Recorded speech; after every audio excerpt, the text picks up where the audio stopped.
I'm Betty Callis, Betty Callis from Hendersonville, Tennessee. Several of my Civil War ancestors. One was Marquis Lafayette McCrary. He was in the 10th Tennessee, fought at Fort Donelson.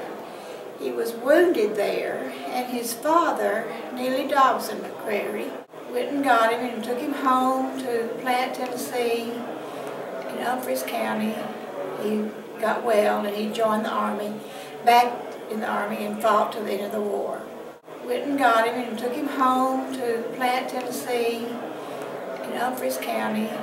He got well and he joined the Army, back in the Army, and fought to the end of the war. And another of my ancestors is Robert Franklin Stribling. He rode with the 14th Tennessee Cavalry with Nathan Bedford Forrest. And he was ill after the Civil War ended and traveled around down south. I have his letters to his wife, trying to get well, but he died in 1868. And then another one is Thomas Elihu Mitchell.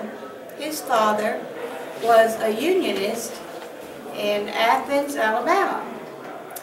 But Thomas joined the 50th Alabama, and I've got letters where his father was a preacher and he tried to get him to take the oath.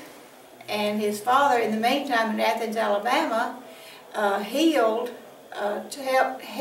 heal 2 Union soldiers, and I looked them up, and they did go back and join their family.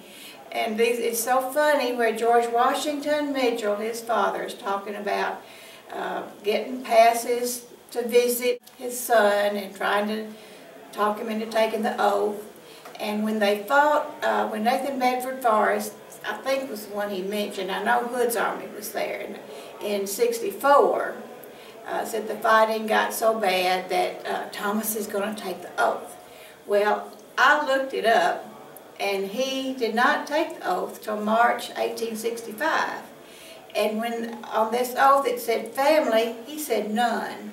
I kind of think he must have been still a little bit ticked off at his daddy for nagging him, but they stayed close after the war. So I have a young man, Dempsey John Corbett, and he joined the 55th Tennessee under Walpole in 1861, and he was promoted to a sergeant. And he is buried at McGavock Cemetery at Carndon Plantation. He was killed November the 30th, 1864.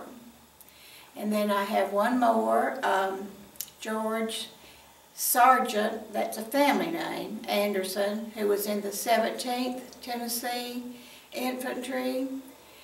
And he was killed at the Battle of Murfreesboro at Stones River in December the 31st, 1862. I always think about him because they talk about they were bivouacked December the 30th there, and the 2 bands played the songs from home, and I always think about what these boys thought of and heard. And we do not know where he's buried. He may be buried in Evergreen Cemetery with the unknown.